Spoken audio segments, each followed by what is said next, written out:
All right, welcome to another episode of the Credder Podcast. I'm your host, Chase Palmieri, and with me today is Joseph Lichterman. He's the head of Communications and Editorial at the Lenfest Institute. Joseph, I've been following your work for a long time, as well as all the accomplishments at Lenfest, but it's great to finally have you on the podcast. Thanks for being here. Yeah, thank you so much, Chase, for having me. It's great to be here. So we're going to today jump into a lot of the things that are affecting and working for local publishers, kind of the challenges that are facing the revenue models that support and sustain that kind of quality local journalism. And obviously that's a big focus at the Lenfest Institute, but I'd like to start by going back a bit. And if you could just give us a little bit of kind of the founding story of Jerry Lenfest, this entrepreneur in the media world, and then his gifting of the Philadelphia Media Network to the Lenfest Institute to kind of kickstart this nonprofit work that you guys are doing. Just give us the backstory on how this all came together. Yeah, absolutely. So Jerry Lenfest was a very early cable TV entrepreneur. So started one of the first cable TV networks and became a philanthropist as well. And so it's a long series of events. The Enquirer had many owners over many years, which don't need to get into all the details, but became the owner of the Philadelphia Enquirer and became really committed to supporting local news in Philadelphia. He came to view the Enquirer and local newspapers, local news as an important civic institution, the way you would support a museum or the symphony, these big civic institutions that are important for the public. He saw the newspaper as something that was of that level of importance. And so he was the owner of the Enquirer and recognized the challenges facing the local news industry, which I'm sure we will get into, and so decided to really experiment with a new model for local news. And so he, in 2015, 2016, created what is now called the Lenfest Institute for Journalism. It's a nonprofit organization, and he donated ownership of the Enquirer to the Institute. So the Enquirer is still a for-profit organization. It's a public benefit corporation, but it is independent of the Institute. It has its own board. It has its own leadership. It is importantly editorially independent. The Institute can't tell them what to publish. And the Institute, as the owner, it eases profit pressures in a sense. There's no hedge fund, no shareholders who are demanding a certain level of profit. It really just has to cover its costs, and anything that it makes is put back into the business.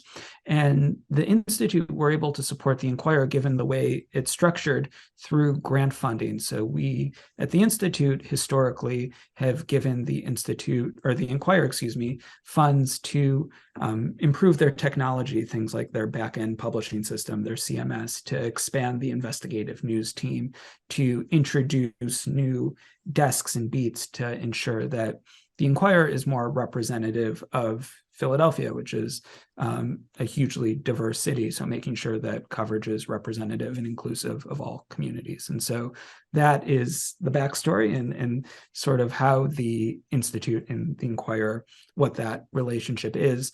And while the Enquirer is a huge part of what we do at the Institute, it isn't our sole focus. So in addition to the Enquirer, we support local journalism in Philadelphia, recognizing that one news organization, even one as big and relatively well-resourced as the Enquirer, can't serve all communities. So we support what we call the news ecosystem. So through grants and training and other resources, support a whole diverse array of publishers throughout Philadelphia that are serving specific communities and serving specific audiences to ensure that all Philadelphians have their news and information needs met. The Institute is also the founder or co-founder of an organization called Spotlight PA, which is a statewide news organization in Pennsylvania based in Harrisburg, but with reporters all over the state covering state government. And they're nonprofit and accept donations and things like that, but provide their coverage free of charge to more than 90 news organizations across the state. So publishers in Erie or Pittsburgh or Philadelphia can publish Spotlight PA coverage and provide coverage of state government and statewide issues to their audiences. And then finally, we work with publishers and news organizations around the country as well to share what we're learning, both in Philadelphia and Pennsylvania to spread that, but also to bring it back as well, recognizing that there's experimentation going on across the country. So partnering with other organizations and creating communities really to share best practices and learn about things like philanthropy and news or audience development and other topics as well. Yeah, and we're going to dive into all that experimentation because I understand, although Lenfest can't really or doesn't tell these media properties what to do, it does kind of use some of its innovations and its investments and some of the technology, as you mentioned, that it's working on to kind of test it out like a laboratory with some of these media properties to see what's working and what's not working. So your answer there was great at helping ground kind of the foundation of the conversation we're going to have. Now we understand about Lenfest. And the second thing I think we need to address to really ground the conversation is about the value of local journalism. I think a lot of people inherently feel that local journalism is important, but I'd like for you to kind of clearly state the case for why local journalism is not just a nice to have, why it's like crucial to democracy, why it's so important, why it's worth its own focus.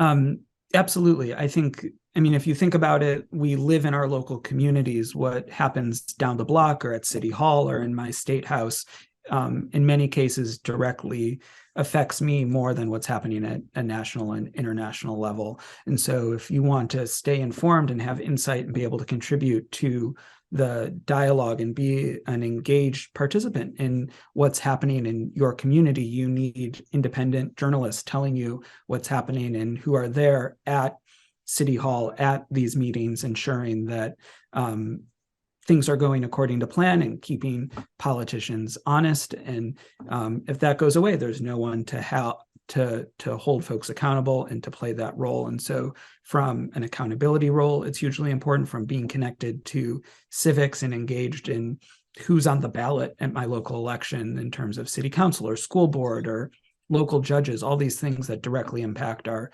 day-to-day lives, that we need to know what's happening about them. But even beyond just sort of hard news and the importance of government, local news and local journalism can make you feel more connected to your neighbors and more connected to your community and what it makes it a great place to live. If there's a new restaurant opening down the block, the New York Times isn't going to cover that, CNN isn't going to cover that, but my local newspaper will, and that's something I'll want to know about. An art show or sports coverage or things like that. Really, what holistically makes our communities wonderful places to live, local news can help bring people together and bring folks closer on that. So it, in many senses, I think, is part of the fabric of what makes a community and helps folks tell the story of their community and understand what's happening in their neighborhoods and in their cities.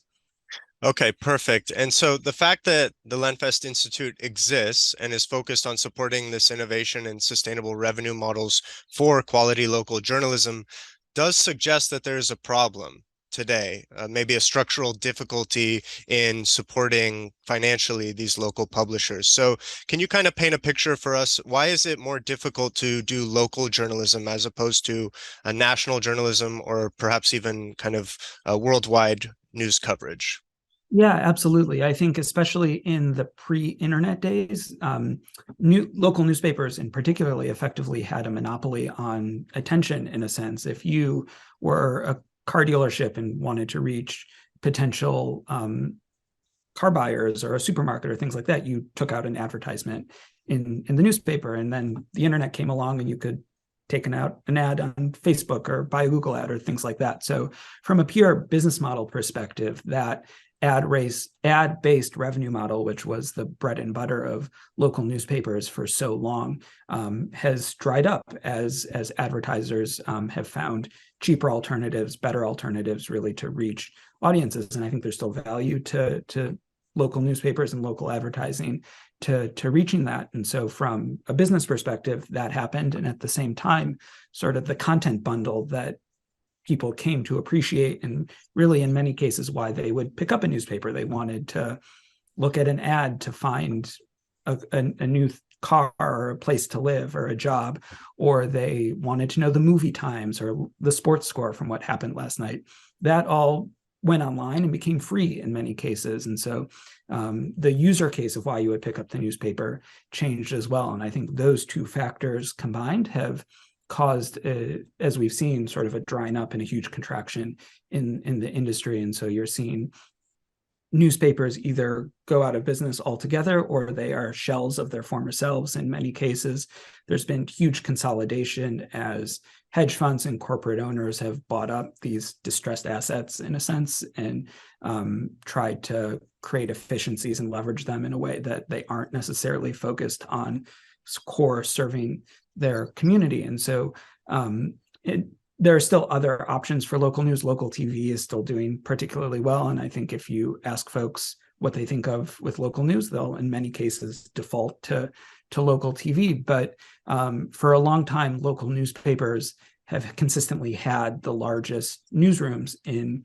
their cities. And we'll often talk about newspapers as being almost the plankton of the news ecosystem, that they are really the base, and the journalism that they produce serves everything else, and everything else builds around that. So as those business challenges have become more difficult, it's made it much harder for news organizations to serve their communities in that sense. And so we're seeing a couple somewhat promising trends. I think many newspapers have belatedly moved toward the digital subscription model or a direct reader revenue model. And so making the case to people that you should pay for news online and it's a service worth providing.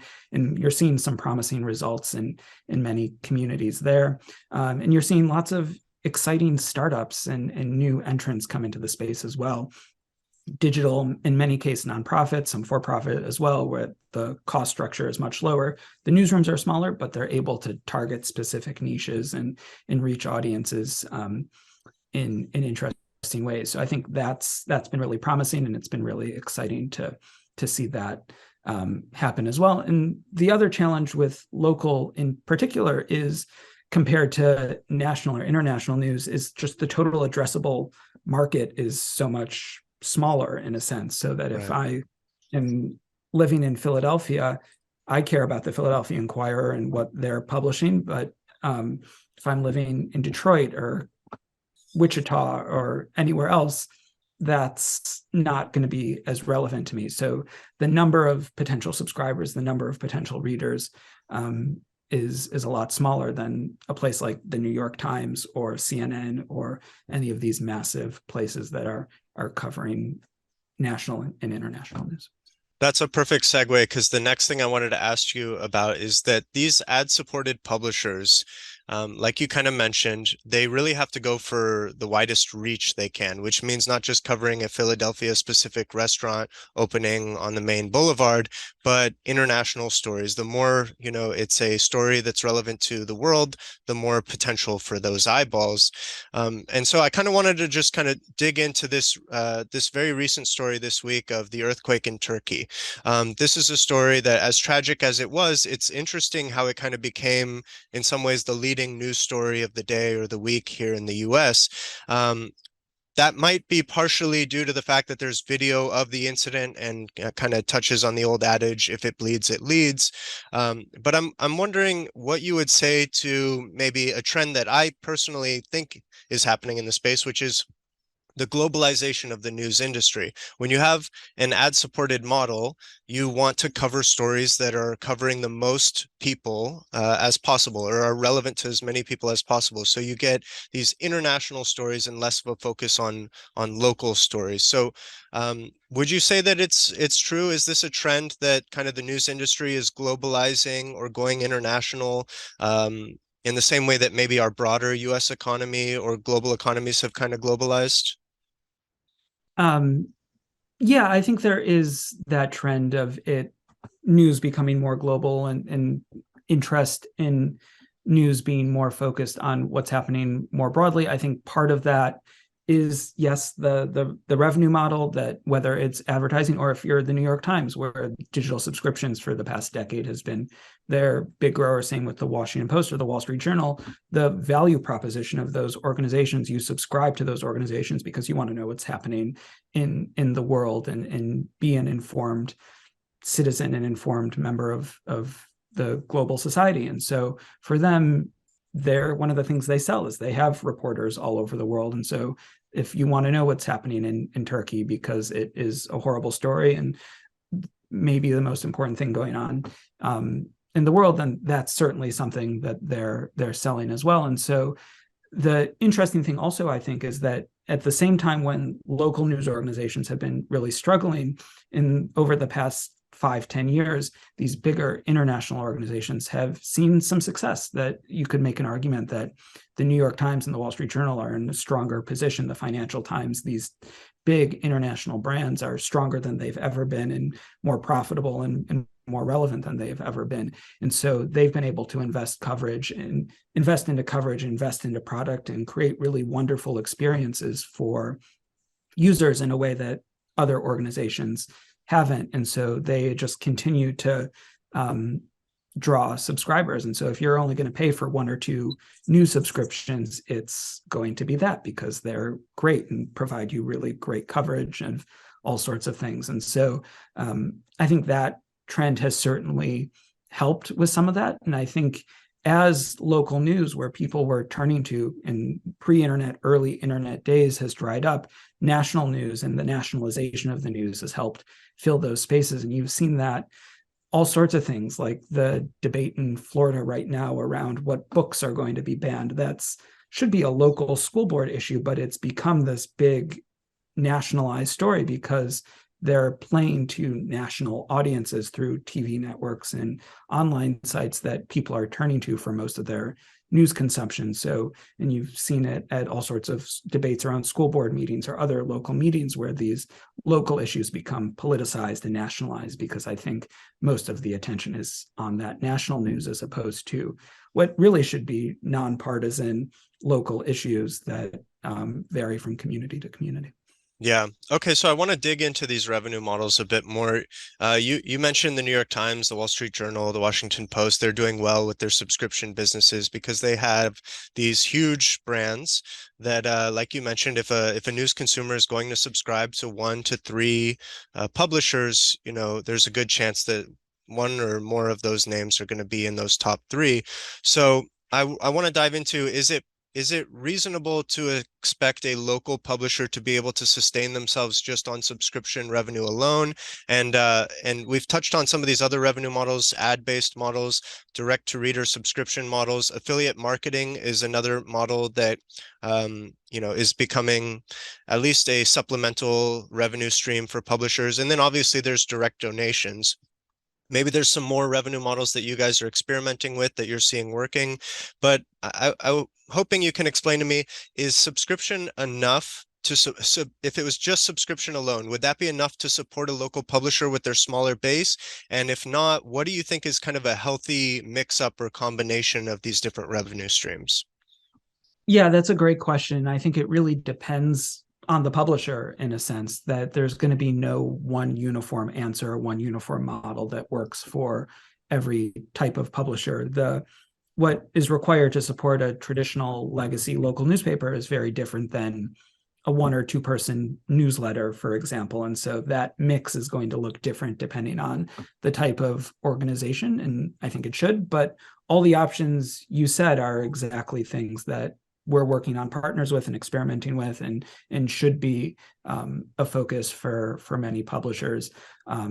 Subscription revenue is absolutely something that should be a focus. Membership revenue as well. So more like the public radio model, which it's a voluntary donation. A lot of publishers are seeing success with that, as opposed to it being a hard paywall where you get 2 or 3 free articles a month. So that, depending on your audience and depending on your mission, may be a distinction that could make sense. We really believe also that philanthropy should be a part of the revenue mix, that it is an opportunity, if funders and individuals care about their community, more local journalism about the issues they care about, whether it's health or the environment or education, whatever it may be, journalism about those issues is valuable as well. And so that should be part of the mix as well. There have been people even experimenting and doing some work with government support for news and what more public focused support for journalism, especially on the local level, could be there's people arguing that local news is a market failure in a sense, and that there should be government support to come in and ensure that it is a civic good and something that's important for folks to maintain. And so that's been really interesting to watch, and we'll see how that plays out. Affiliate marketing is also really interesting, and you're seeing networks of that grow as well. Even in many states, like sports gambling is legal now, and so what publishers you've seen partner with those companies as well. So a long way of saying that I think you need a healthy mix. You don't want to become overly reliant on one revenue stream. And suffice to say, also advertising still can be a part of it. If you know a lot about your audience and are serving a targeted local audience, there should be value in wanting to reach those readers, that audience. And so it will never be as big as it once was for many local newspapers, but it should still be part of a healthy revenue mix. Okay. And like we kind of mentioned earlier, the Philadelphia Media Network has these other properties within it that the Lenfest Institute works with to kind of try out new technologies, new innovative things that either you've written a grant to or an entrepreneur has kind of brought to you to try out to, again, always to the point of helping sustain this quality local journalism. I'm wondering, can you share some examples of maybe a interesting technology or innovation on the tech side that is seeing success, and maybe you can also share one or two clear failures that people can just save their time and you guys have already written off as maybe a waste of a publisher's time. Yeah, just to clarify that, the Philadelphia Media Network is the former brand name of the Philadelphia Inquirer, that the Inquirer publishes the Philadelphia Daily News also, which is the tabloid edition of the paper. And also they used to have a separate web presence. And so they've sort of moved away from the Philadelphia Media Network brand and really just focused in on the Inquirer. So just wanted to clarify that because I know people I work with will get annoyed about that. But Okay.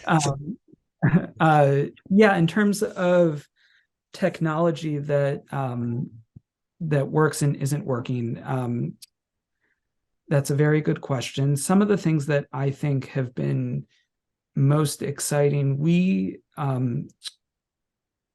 so we a few years ago now ran a program called the Community Listening and Engagement Fund, which was focused on providing opportunity to publishers to use listening tools and listening services. So some things like SMS text messaging. So publishers can use a service where people will give them your phone number and you can get text message updates from a journalist in the local newsroom. And so that has been an area where we saw some success, that people appreciated the added level of engagement, and there was a bit of conversion to support from that, but also a sense of, I don't know, feels more personal getting a text message from someone you care about. That's a space you check more often, and things like that. So that's something that I think is really exciting, and goes to speak that not every innovation necessarily needs to be a big new fancy, like let's publish on the blockchain technology, that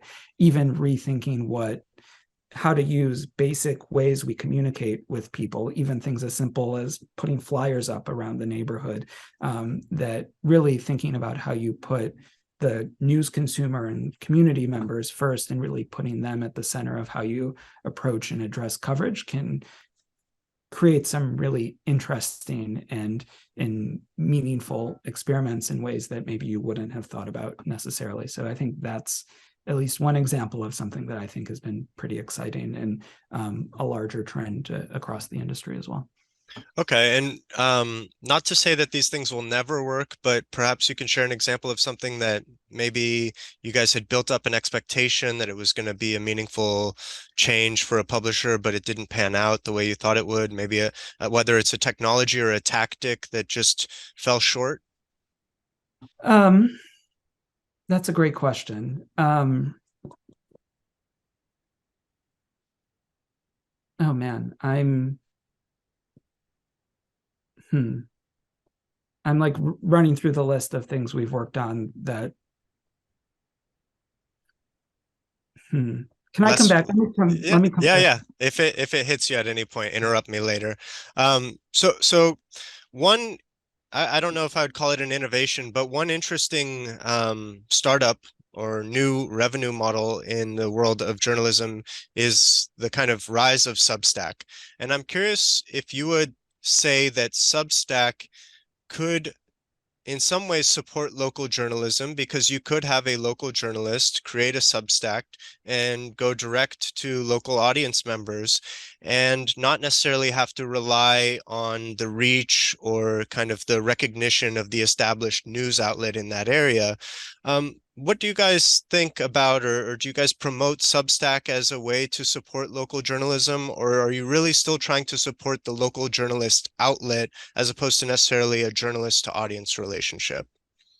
I think really both can exist, that there's a space for the traditional local news organizations, but absolutely a space for folks who are working at newsletters through Substack or other platforms as well. I think that low cost to entry is really exciting and really a really exciting way for journalists and people who want to get things off the ground to get involved. I think there's the challenge with places like Substack, and we saw this with other platforms as well, that they will invest in local journalism and change their priorities and then pull back their investment. But that doesn't mean you shouldn't take that funding. Just know what you're getting into with it, I suppose.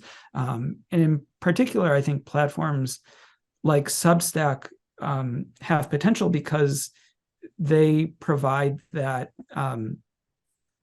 backbone, I suppose, in a sense, and a lot of the infrastructure to make it really easy to get off the ground publishing, in terms of website and, in effect, the newsletter infrastructure, the payment processing, if that's something you want to get into also. So it makes it really easy to start that and get that off the ground and start to do that. So there's definitely opportunity there, and I think it makes sense in terms of for some publishers as a way to almost create a minimally viable product and just get off the ground and get going. And so I think lowering that barrier to entry is still really exciting and a really great way for some people to do it. But you still need that infrastructure. And just because you have a Substack all of a sudden or another platform, you need to build audience, especially if you're doing original reporting. It's generally a good idea to have some sort of editing or making sure you have legal cover and things like that. And so I think there's more that goes into it, but if we can make it easier for publishers to start their own businesses and journalists, I suppose, to start their own businesses and to launch things, I think that is a really good thing. And so we've invested in groups like, there's an organization called the Tiny News Collective, which is meant to create a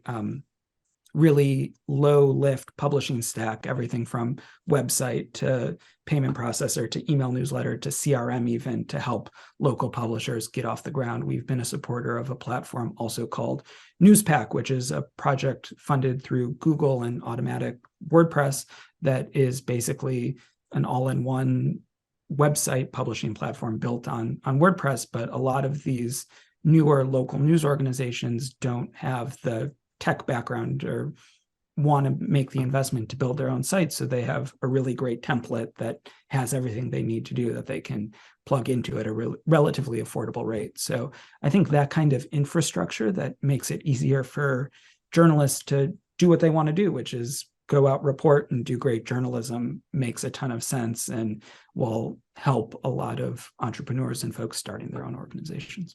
Okay, and you've been with Lenfest for almost 6 years now, right? Yeah, which is crazy. That is crazy, and we've seen the media landscape change a lot over that time. So I'm curious if you can speak to kind of some of the broad changes, or just, from your seat, how has the media landscape changed since you first joined Lenfest? Yeah, I think there has been a growing recognition of the importance of local news. I think given the pandemic and everything that happened building up to the pandemic, there has been an increasing recognition and increasing realization that reliable local news is hugely important. So we're seeing more investment in the local news space, which is really exciting. But I think also the pandemic accelerated a lot of the trends that were going to happen anyway. And so you're seeing print revenue continue to decline at a lot of local newspapers. You're seeing audiences grew really quickly for a lot of news organizations during the height of the pandemic. And so those have come back down to earth as well in a lot of ways. And so after the Trump presidency, after the pandemic, after sort of these crazy few years that we've all had, I think there's a certain amount of news fatigue setting in among a lot of people also. And so generally, a lot of news organizations have seen their audiences either stagnate or shrink a little bit. And so trying to think about what it means to be a news publisher in 2023 and how to provide value and help people navigate the sort of complicated landscape of the news and that as well is really interesting. And so it will be interesting to see what new products and what new approaches publishers bring out in the next few years. I think the role of platforms has evolved over the past few years also. It was when I started at Lenfest in 2017, it was sort of right on the back of mid 2010s when Facebook was huge and the pivot to video. And then we had this newsletter boom and you saw the Substacks and things like that. And the changes that have been happening at Twitter over the past few months that I'm sure many people have been following as well. And so publishers are rethinking what it means to be reliant on these platforms for reach, for audience, and how to really build direct relationships with readers as well. And I think there's been a really interesting reconsideration to that sense of like what it means to create a bundle for publishers as well. And so provide value as the subscription market has gotten more saturated in a lot of ways. You've seen the New York Times do this really well with things like their cooking app and the acquisition of The Athletic, trying to provide more value so they can charge more and things like that. And so I think you're going to start to see other publishers think about that as well. And so might be more consolidation, especially as ad markets and things like that evolve as well.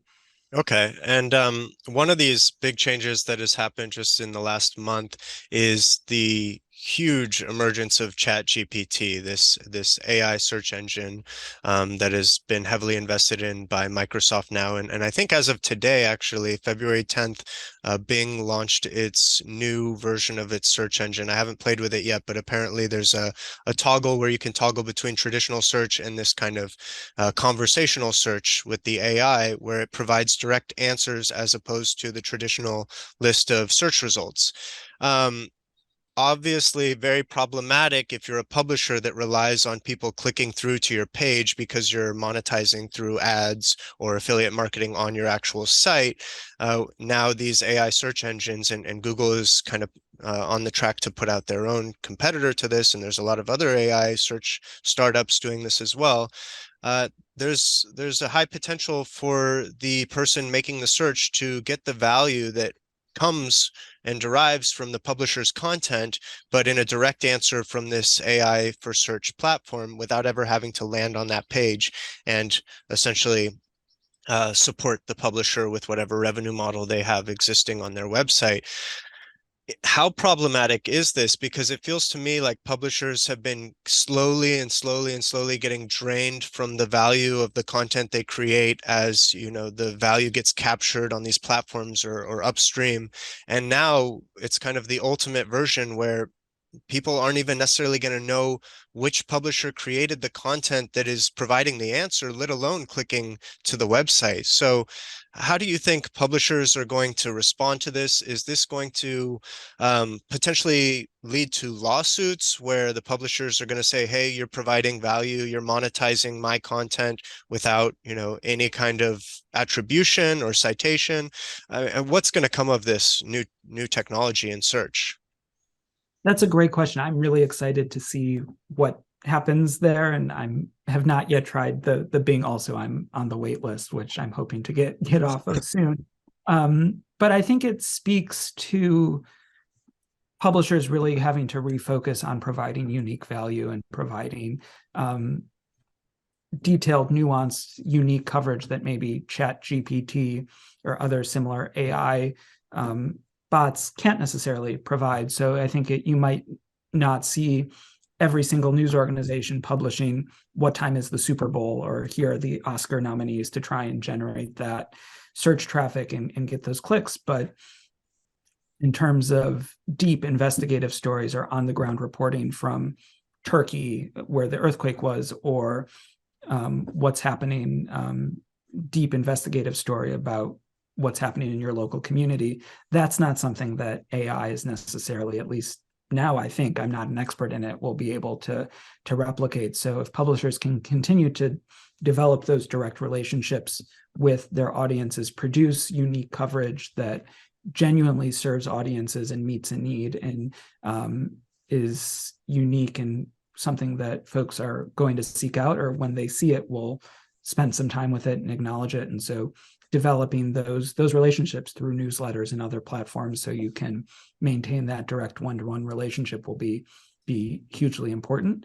But I do think also, and news organizations are doing this already, can be able to use AI to their benefit as well. For like a few years now, I think the Associated Press has typical earnings stories, so quarterly reports that companies put out. They'll use AI to write these brief stories, especially on those things that are really formulaic. X company reported X% increase in profit in Q3, whatever that is. That's definitely something a bot could write, and that frees up a reporter to focus on more meaningful coverage as well. So I don't think will replace journalists necessarily, but could be a great tool to help journalists do their jobs better or allow them to focus on more meaningful work, I suppose. Okay.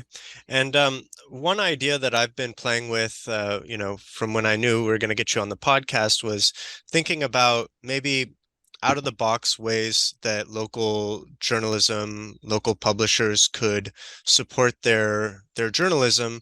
And I was thinking, I wonder if a local publisher combining with another local business that is, completely irrelevant to the publishing side of the business, if those two combining could create a stronger whole.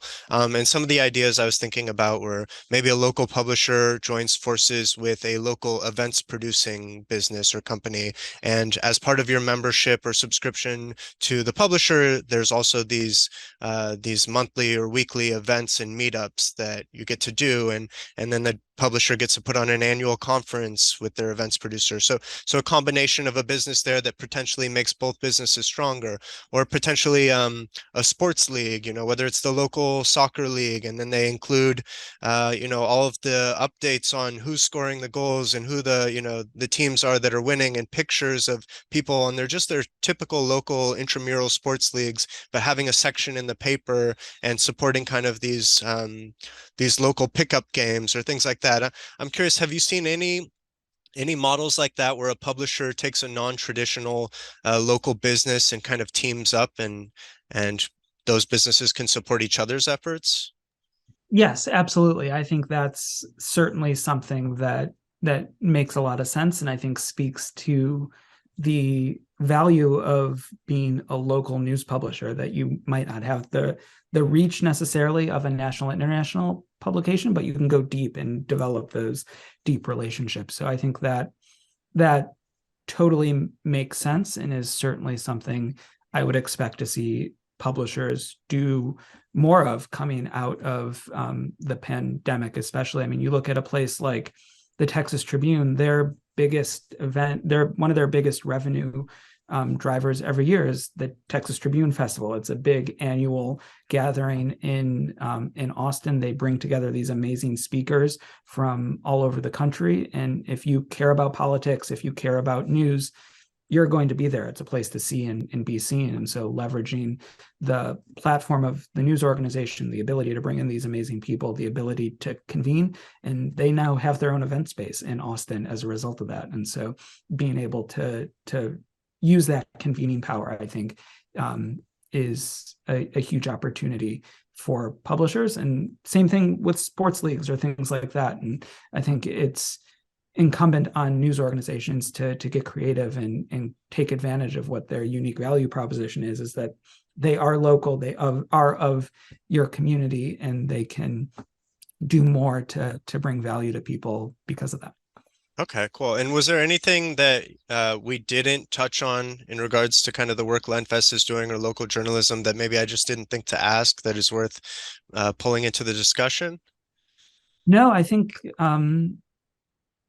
that's it. I think yeah, that makes a ton of sense to me. I think also just in terms of things that maybe we've learned from that, coming back to your Yeah, earlier please. question, I have been thinking on, I don't know that it's necessarily like a certain piece of technology, but really this idea of a news ecosystem and collaboration is one that we came around to over the course of the life of the Institute, this recognition that no one news organization will be able to serve all needs of all people. And so really recognizing the value of collaboration and bringing people together and thinking about how to leverage each other's platforms and serve different audiences, and the value of not necessarily thinking about things as black and white or a win and lose type of competition, but that many different players within a news ecosystem can survive together, and really that a rising tide lifts all boats in that sense. And so it took us a while to get there, but now that we are there, a lot of our work is focused on that in a sense. So like, for example, around the Philadelphia mayoral election, there's an election in Philadelphia this year. They're electing the first new mayor in 8 years. The current mayor is term limited.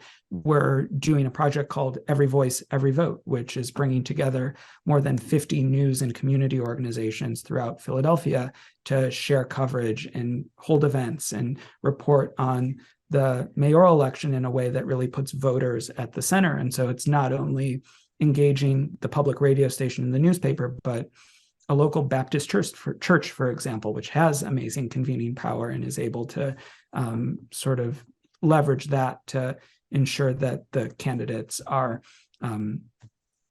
being responsive to voter needs. And so I think it's widening the definition of what journalism is and really thinking about it from a community and reader centric approach, which I think sounds really basic, but I think is new for a lot of these organizations and has required all sorts of changes in workflows and approaches, and even the definition of what journalism is. And we could spend a whole nother hour going down that rabbit hole and talking about that. But I think just that basic mindset shift is something that the Institute has definitely evolved on, and I think is really informing our work. Okay, great. And in just a moment, we're going to turn to the last two questions that I ask every guest that comes on the podcast. But before we do, I want to give you a chance to share with listeners maybe a few places they can go to follow you, follow the work you're doing at Lenfest Institute, and feel free to include in that kind of a pitch for the where and why they should donate to the Lenfest Institute. Yeah, absolutely. We are at lenfestinstitute.org. Lenfest Inst on Twitter, and I'm the letter Y Lichterman on Twitter and most platforms, if Twitter no longer exists by the time you listen to this. But yeah, the Lenfest Institute, we're unique in the way that we're operating at a few different levels in terms of supporting the scope of local news, both locally in Philadelphia. So if you're a Philadelphian, that's something you should care about, but also we're really thinking about how we can convene people nationally and bring people together and be really at the center of this conversation, and hope to connect folks throughout the space. So I think that's a pretty unique approach to what is becoming a more crowded, which is a good thing, that there are lots of people working and thinking about the challenges facing local news, but we're hoping to hopefully connect folks and make sure that the best ideas surface. Great. All right. So last two questions for you here, Joseph. These will probably take you a little bit by surprise because I don't know if you've seen the end of one of our episodes yet, but we do ask these two questions to every guest, and they're just fun. So feel free to answer however you'd like. But the first question is Bitcoin. What do you think about Bitcoin? Does it have a future? Is it here to stay? Is it a speculative asset? Is it a savings technology? Do you know enough to even speak to it? What do you think about Bitcoin? I do not know enough probably to even speak about it. It's been interesting following sort of the news on it lately, which has been way up and way down, I suppose, over the past few months. I think the blockchain technology is really interesting, and there are probably really interesting use cases for it. And it, I would imagine, is still early days for it. But in terms of Bitcoin specifically, I think, largely ignorant about it still, mostly because it makes my head hurt. And I, yeah, have not formed thoughts about it, but we'll absolutely have to go back and listen to old episodes to see what other folks think about it so I can start to form my own opinion. All right, sounds good. I take it you're still on the sidelines then for Yes, Bitcoin. Uh, absolutely. and last question for you here today, Joseph, and thank you again for coming on, is are we living in a simulation? Oh man. I don't think so. I would hope that if it was a simulation, it would be a lot more interesting in many cases that It's there would not interesting enough for you, all the craziness in the world? yeah, interesting in one way, I suppose, but like I would want flying cars or teleportation by now if we Yeah. were in simulation. So I don't think so. I think this is it.